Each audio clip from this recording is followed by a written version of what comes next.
Magandang tanghali po. Ito po yung ulam natin ngayon. Nahuli nila sa dagat. Of course, saan pa mahuhuli ito? Alam naman sa ilog, di ba? Nangisda sila kagabi doon sa North Beach. Ayan, ang kuha nila. Ang laki-laki. Nalimutan ko kung anong pangalan nito eh. Pero 2 beses na ito nakahuli si husband, si panang ng ganito. My sweet chart. Oh, lalagyan ko pa ito siya ng kalunggay. Sitaw muna ang inuna ko. Kasi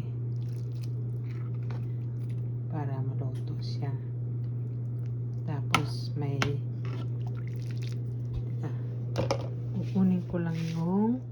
kukunin ko lang yung ayan, kalunggay at saka talbos ng kamuti. Ayan, talbos ng kamuti. Ayan ang kalunggay. Huhugasan natin. Ay, ipapahuli ko pala yan. Kasi madami na pala yan. Ito yung talbos. From our backyard. Ang talbos ng kamuti. Baka gusto nyo ng dahon ng kamuti. Lapit-lapit lang kayo dito. At kayo ay magpipitas ng sarili ninyo. Ayan, hugasan natin. Ano to?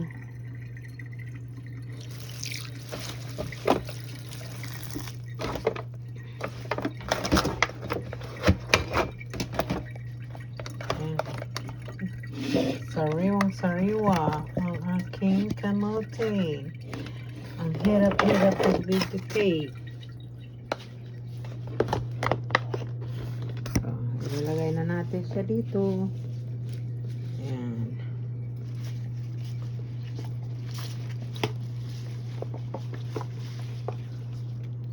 Ayan. Lagay-lagay.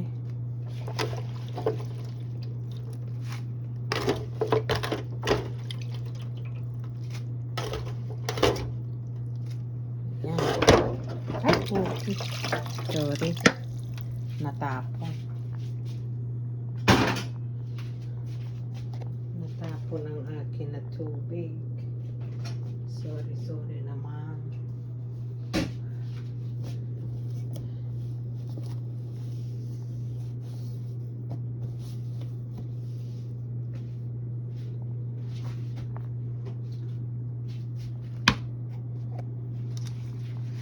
Ayan.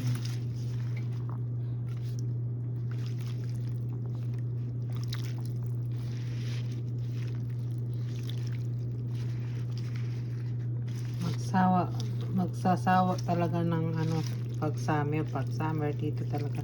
Doon lang kami magsasawa talaga ng talbos ng kamote.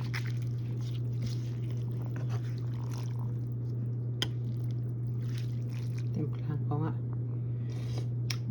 Sarap na. Siyempre, ako ang nagluto. Kaya masarap.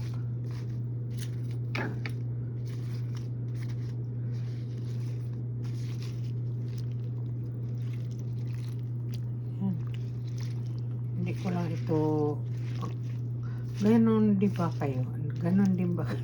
Nagkanda bulol-bulol ako. Pag nagluluto, hindi dapat nilalamog yung ito para masarap. Medyo malutong lang. Tingnan mo yung laki ng isda, oh.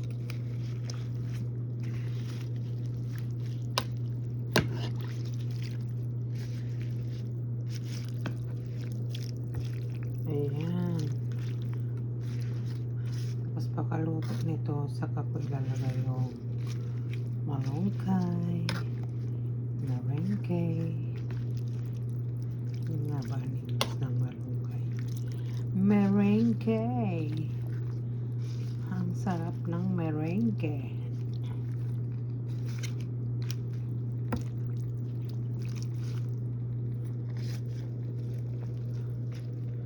So ano, dalhin na ninyo yung mga ano nyo, mangkok nyo. At kayo kumuha na dito. Marami ito. Halina kayo. Dala-dala na kayo ng mangkok nyo. At bibigyan ko na kayo. Maluluto na ito. First come, first serve. Sorry na lang ang maubusan.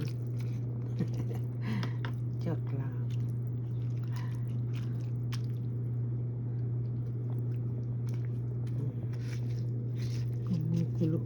Kumukulo pa.